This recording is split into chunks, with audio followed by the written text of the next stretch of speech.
When Mezco released their original TMNT figures, they were nice, but I had no connection to them. They weren't my turtles. Or at least that's what I told myself to feel better about missing out on them and having to watch everyone else enjoy them from afar. Nonetheless, Mezco re-released those figures with a new coat of paint and less accessories for the same price. But this time around, they're animated, so they are my turtles? Or are they?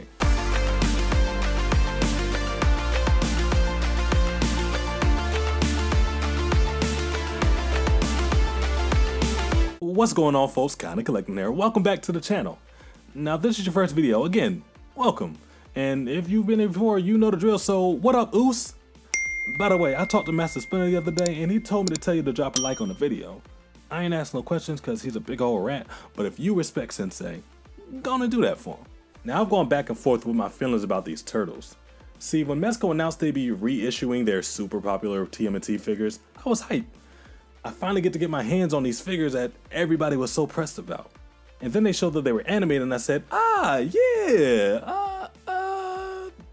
okay.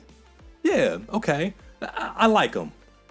But I was confused because even though they had the vibrant colors I'm familiar with, they weren't the traditional 87 turtles I grew up with.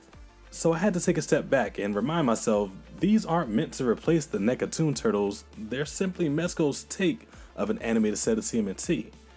And once I reminded myself of that, I was able to reassess the situation, and now that I have that clarity, I can give you guys my honest opinion on these dudes. And they're not without their flaws. The articulation is the best you'll see on a Turtles figure outside of Amazing Yamaguchi. There's more accessories than the average collector would ever know what to do with, although they're missing some very obvious ones, and the details are off the charts. Even if they made some choices that may have caused some commotion. Mezco did a phenomenal job on the sculpts of the original turtles, and for better or worse, these are a straight repaint of those, texture included. And the texturing is weird because the turtles have grooves and scales reminiscent of actual turtles, with battle scars on their shells from what looks to be a hard-fought battle on characters that look like they came from a fun-loving, lighthearted Saturday morning cartoon. That being said, from head to toe, the paint job is flawless. All the greens are super saturated. All the head sculpts have some sort of personality, one more than the others. And jumping back to the battle marks, each turtle has their own story etched into the front and back of the shells. Donnie and Leo had the exact same battle, evidently. And Mezco did a great job matching the colors of the sculpted wristbands and headbands to their respective and elastic elbow and knee pads. Surprisingly though, the only parts of the turtles that have any trademark Mezco soft goods are those pads, belts, and straps. Speaking of which, each of the brothers' utility belts have little pouches and slots for them to tuck their weapons and other accessories away, which is a really cool touch. However, one major issue I ran into with the belts, more so on Mikey and Raph, are that whenever I go to move any parts of their legs and I have to slightly touch that belt, they start dropping draws on me. And now that wouldn't be a problem if it was a one-time thing, but I constantly have to keep pushing and readjusting these things. And it may sound like a small deal, but it's a huge annoyance when you're posing them around for a review. I think having a section sculpted out for the belts to sit securely in would have been a better way to go. Now we'll talk about what's missing a little bit more when we cover the accessories, but when it comes to the details on these guys, all the sculpting is great. But the contrast and styles leave me with a feeling of indifference. So for details, I'll give these guys a 4 out of 5. Now Mezco, as they tend to do, stuffed this package with a ton of accessories, but a lot of them are reused and somewhat unnecessary in my opinion. So let's talk about it. Alright, so before we go any further, going over all these accessories are exhausting. So to save some time, I want to separate them into two different categories: universal and specific. The universal accessories will have the things that all the turtles can use, while the specifics will be the stuff that's specific to each turtle. Cool beans? Cool. Now, forgive me in advance for some of these pronunciations, but for the universals, the turtles come with 2 tonfa, 6 kunai, 4 shell grapples, 4 hooks for those grapples, 1 push dagger, 2 climbing claws, 8 wedge blades, 8 shuriken, 8 kietsu shoge, 3 throwing darts, 4 turtle communicators, one pizza box, 8 slices of pizza, and each turtle has their own color-coded display base. Real quick, the coolest part about these accessories are that the communicators and grapples both expand and contract back to a smaller form. Super dope.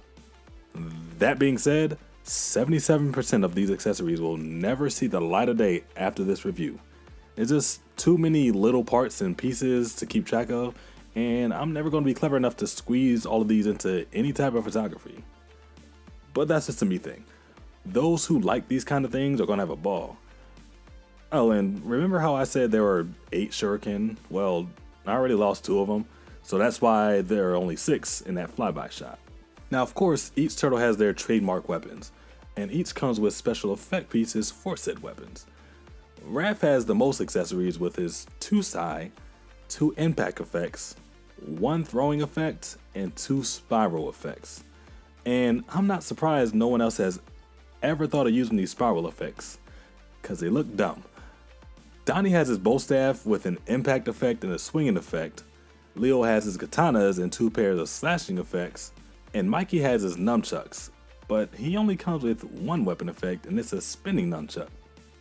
The choice of only giving Mikey 1 spinning chuck is mind-boggling, especially considering the fact that the original Mikey came with 2. Now, all the weapons have great attention to detail, from the texture of Donnie's stick, to the scratches on Raph's Sai, to the grips on Leo's swords. And one cool thing about Mikey's chucks are that they have a flexible wire woven throughout the plastic chain, so they can hold the dynamic pose all on their own. Now, somewhere in between universal and specific, we have accessories that each turtle comes with, and they're technically interchangeable, but they're also character specific, so we'll call these the unispecs. Universally, each turtle has 1 pair of fists and 1 pair of opposing hands. Where they differ are their weapon holding hands. So Raph comes with 4 pairs of weapon holding hands, Leo and Mikey come with 3 pairs of weapon holding hands, but Donnie only comes with 2 pairs of weapon holding hands. And that's just one example of how Donnie drew the short end of the stick. No pun intended. Now, the reason for the differences in the weapon holding hands is because 1, each brother holds their own specific weapons differently. For example, sometimes Raph will hold his side by the base, and other times he'll hold them between his fingers. And some of the universal weapons are technically tailor-made for each brother, but all that tells me is that they only intended for Donnie to hold his stick. Nothing else. And now for the part we've all been waiting for. Let's talk about these head sculpts. So each turtle comes with 3 separate head sculpts, and ranking them from best to worst, Mikey's 3 are spot on. His intense face is looking off to the side to show that he's alert. His scared face does a great job of expressing that the turtles are in danger, and his happy face captures that joy of the Michelangelo character. Now Raph has 2 great head sculpts. His happy face shows that he's geeked up to fight somebody, and the other has his trademark teeth peeking out of both sides of his mouth. And real quick, these are some of the best sculpted teeth I've ever seen on a figure. Now his last head sculpt is just okay. His mouth reads upset, but his eyes look spaced out. And Leo's 3 head sculpts are good, but nothing spectacular. He has a stern face, a yelling head, and a smiling face. And I think out of the 3 of them, I like his yelling face the most, and what's cool is that the mouth is all sculpted, so it's got a lot of depth to it too. Alright, now let's talk about the star of this segment. So Donatello comes with 3 head sculpts as well. He has a happy face, a confused or shocked face, I can't really tell. And then there's this face. This blank stare into the depths of your soul face. And at a glance, the eyes look exactly the same as his happy face, but if you take a closer look, you can see that the brow is slightly lower, so he's a little more angry, but at the same time, he has the widest smile out of the group. And I don't know what the intention was behind his head, but they didn't nail it at all. Also, why does he get the confused face? Donnie's supposed to be the smart one, so if he don't know what's going on, the team's probably in trouble. And I think the most frustrating thing about Donnie's head sculpts isn't the fact that they all look bugged out. Don't get me wrong, that is a big issue. but it's the fact that they made two of them that are almost identical. And what's even worse is that each of the other turtles has at least one head sculpt that matches their personality to a T. Raph's got his angry faces, Mikey has his party face, and Leo has his no fun zone expression. And they all have battle ready sculpts too. But Donnie has neither. He's got nothing that shows that he's intrigued nor ready to fight. And for me, that's the biggest miss. Donnie missing those expressions throws every group shot off unless they all have their happy faces on. Now, Mezco did a great job on 75% of the head sculpts, but they really dropped the ball on this Donatello, and for that, combined with the lackluster accessories, I'm giving the bunch a 2.5 out of 5. You're gonna have a hard time finding turtles with more articulation than these guys. Now, once again, I'm not the articulation guy, and POAs mean absolutely nothing if the turtles can't raise some shell, but for 400 American doll hairs, I'll be the articulation guy today. Thankfully, it's not really an issue here. Now, they all possess the same articulation, so showing you one is showing you all of them.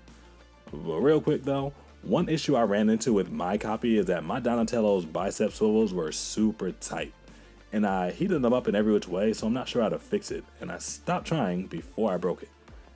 That being said, the head looks up, down, and swivels with ease. I just wish it would look up a little bit more. The arms have zero butterfly joints, yet somehow they're still capable of hugging themselves with just their shoulder hinge and bicep swivels. And I love how long they made the turtles' arms. It makes them so much easier to pose around. And the big old ball joints at the wrist make it super easy to hinge and swivel as you please. Now, you don't get too much torso articulation, as is the case with most turtle figures, unless you make a cut at the shell like Revoltech did, but these do have a torso swivel as well. It doesn't do a lot, but again, it's expected. The leg articulation is phenomenal. The legs bend super smooth, kicking and crouching is really easy with these guys. The crotch part of the shell does prevent the legs from kicking a little bit higher, but again, it's expected. And on top of everything, or on bottom of everything, each turtle balances really well with those big old feet. Overall, I love the articulation with these turtles. All the joints are super smooth aside from Donatello's biceps, easy to maneuver and capable of getting into any pose you're looking to do. And unlike most turtles, since all the pads are elastic, they don't get in the way of any movement at the elbows and knees. Now again, one major drawback of the soft goods are those belts on Raph and Mikey. The second you start moving or having too much fun posing them around, they start exposing themselves. All in all though, articulation, especially for turtles, is solid. So I gotta give it a 4.5 out of 5. I really hate those belts. Now, let's show some of that articulation off with these poses.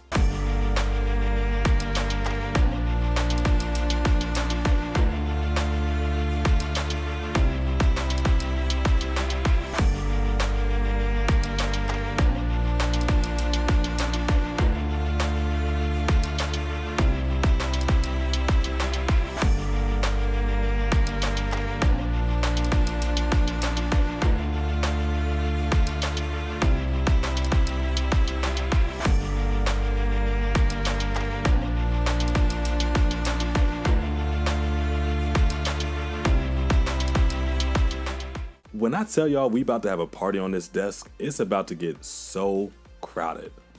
Let's jump into the size comparisons. Going in chronological order, and first we have the Mirage Turtles from NECA. These dudes look so tough, and they articulate really well too. Yes, all their joints are very visible, but it's all good. Height-wise, they scale a little bit taller than Mezco. Now these are my turtles. Here's how the NECA Toon Turtles stack up with Mezco. And I don't think NECA gets enough credit for how spot on these turtles turned out. It took me until now to actually take these guys out of the packaging, and doggone it, I should have opened these so much sooner. The lack of texture really helped to bring that 2D style to life. Like, words can't describe how beautiful these things are. And they scale a little bit taller too. Sticking with the Toon vibes, and here we have the original Super Bebop and Mighty Rocksteady from NECA. And being that these dudes are robots, the contrast and textures actually meshed really well together. And I like the fact that they're bigger figures. Next up we have some Mini-Mates turtles, and funny enough, the Mezco designs match these guys way more than any other turtle that I own. And looking at them now, I actually wish that Mezco would have made each turtle a different shade of green, similar to these little dudes. That would have been really cool. Here's how Mezco match up with the NECA movie turtles, and dang it, I love these too. I don't know how they do it, man, but when it comes to the accuracy, they nail it every time. Now, NECA's movie figures scale at 7 inches, so naturally they're a different size, but I don't mind that. Here are the Loyal Subjects IDW turtles, and I love the uniqueness these guys bring with their builds. Each turtle has a drastically different body type, and that mixed with their head sculpts represent their personalities so well. And because of the height differences, some are taller and some are actually shorter than the Mezco. Sticking with the IDW theme, and next we have the ultimate 90s team up with the Lightning Collection Remastered Power Rangers. The vibrancy amongst all these figures hit so hard. And it's fun seeing them stand next to 1/12 scale human characters because it gives you a better sense of their scale. And I like the fact that they're actually a little bit shorter than humans. And if that comparison was the ultimate, this one is the mega 90s team up. Lastly, we have the Mafex Jean Grey, Wolverine, and Cyclops along with the Legends Rogue. And the great thing about Mutant Turtles is that they have no set height. Obviously these guys go really well together, but I think they'll blend into any collection, no matter the scale. Now, rating scale comes down to your own personal collection, and in regards to how these guys fit into my collection, they get a 5 out of 5 from me.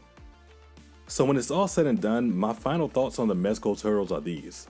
The figures are good, but they're not great. The lack of cohesive accessories to match the cartoon vibe, the loose belts, and the complete misfire on Donnie's head sculpts are very disappointing. And issues like these are always magnified when you consider the price tag. For 400 American doll hairs plus tax, these were set up to be on par with Mezco's original release. But where those turtles offered us personality and originality, these little dudes took a major step backwards in both those categories. And again, for the price, I can't justify the purchase. It also just feels like a little bit of a cash grab on Mezco's part, feeding into people's FOMO from the first set while playing up to the nostalgia vibes by giving us a simple repaint.